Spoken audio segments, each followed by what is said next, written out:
Halo teman-teman semuanya, Assalamualaikum warahmatullahi wabarakatuh. Ketemu lagi dengan saya Sukma Diarti, Perangin-angin MC Psikolog. Hari ini ada kabar gembira, saya akan berbagi dan sharing tentang parenting, tentang dunia pengasuhan orang tua dan anak. Tentu ini akan sangat dibutuhkan ya buat kita para emak-emak, para orang tua untuk bisa mengasuh buah hati kita dengan lebih baik lagi. Nah, pengalaman saya akan saya bagikan, yaitu pengalaman tentang melatih anak-anak mengerjakan sholat 5 waktu. Halo ibu-ibu semuanya, bagaimana kabar anak-anaknya? Sudahkah bisa rutin terbiasa mengerjakan sholat 5 waktu? Insya Allah semuanya berproses ya, karena saya membiasakan anak-anak juga berproses, tidak langsung jadi tentunya, penuh dinamika juga ya. Tentunya itu semua harus kita nikmati. Anak-anak berproses, kita juga berproses, terus belajar dan terus berikhtiar, karena bagaimanapun tanggung jawab pengasuhan anak-anak itu ada pada kita.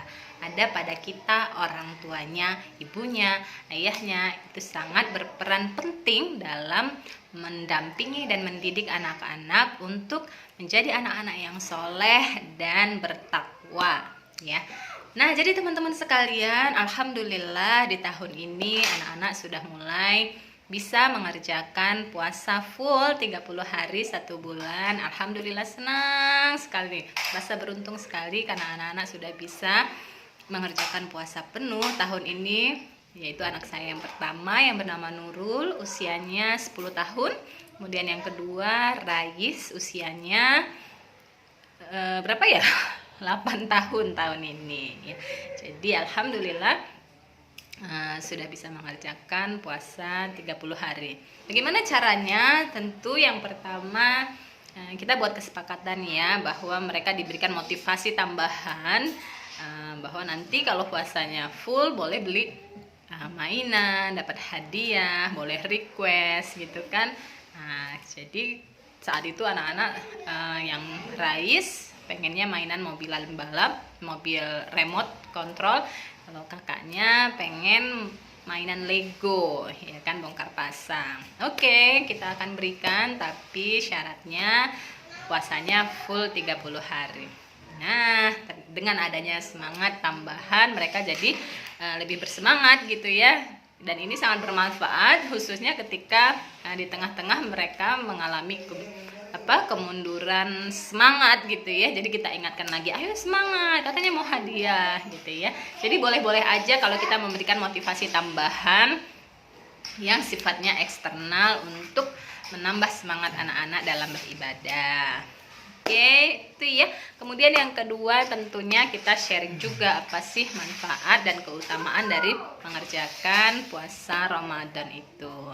Nah, pengetahuan ini penting loh kita sharing ke anak-anak supaya mereka tahu nih dan punya landasan, punya dasar kenapa sih mereka diperintahkan atau diajak untuk mengerjakan puasa Ramadan ya kan. Kita perlu juga sampaikan keutamaan-keutamaan, manfaat dari puasa Ramadan itu kepada anak-anak kita, sehingga sejak dini mereka sudah memiliki pemahaman yang mumpuni terkait itu.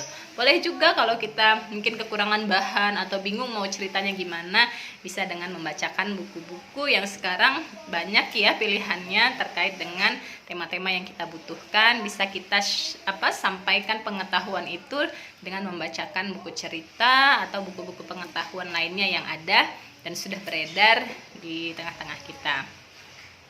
Nah, terkait dengan membiasakan sholat 5 waktu, yang pertama sekali saya lakukan adalah dengan menanamkan ke dalam diri saya dulu ya. Jadi lagi-lagi dalam pengasuhan anak itu yang perlu diasuh terlebih dahulu adalah orang tuanya. Kitanya dulu nih yang perlu diasuh terlebih dahulu. Dalam artian kitanya yang perlu menanamkan ke dalam diri kita apa aja nih yang mau kita program ke anak kita. Nah, sebagai muslim tentunya nilai-nilai keislaman itulah yang kita butuh tanamkan ke anak-anak kita. Nah, sebelum kita memasukkan nilai-nilai keislaman itu kepada anak-anak kita, maka harus dulu ada nih kesadaran akan pentingnya kita menanamkan nilai-nilai itu sejak dini pada anak-anak kita ke dalam diri kita dulu. Ya, karena persoalannya kalau kitanya belum merasa penting menanamkan nilai-nilai Islam itu kepada anak kita, maka upaya usaha kita juga nggak akan sebanding gitu ya. Kita akan malas-malasan, kita akan cuek aja, atau kita menyerahkan pada pihak lain dan tidak ikut andil dalam mensukseskan masuknya nilai-nilai Islam tersebut ke anak-anak kita. Nah, maka yang terlebih dahulu dididik adalah kita, orang tua, untuk bisa mempunyai kesadaran penuh bahwa tanggung jawab pengasuhan anak itu ada pada kita, orang tuanya. Ya, ketika kita sudah memiliki kepedulian atau tanggung jawab, rasa tanggung jawab bahwa itu adalah peran kita, maka mulai muncul nih kesadaran baru bahwa kita harus berbuat sesuatu nih, kita harus merencanakan nih, kita harus membuat program nih yang bisa kemudian membuat anak-anak kita bertumbuh setiap harinya. Bertumbuh dalam artian ada kelebihan-kelebihan atau ada peningkatan-peningkatan dari sisi ruhiyah, pengetahuan, ataupun akhlak dan perilaku mereka setiap harinya. Nah, ini bisa kita buat programnya, rencananya, plannya untuk membantu kita, mentarget kita dalam pengasuhan kita ke anak-anak. Apa aja sih yang ingin kita target pada anak-anak kita? Nah, misalnya dalam hal ini adalah target mengerjakan sholat 5 waktu, gitu kan?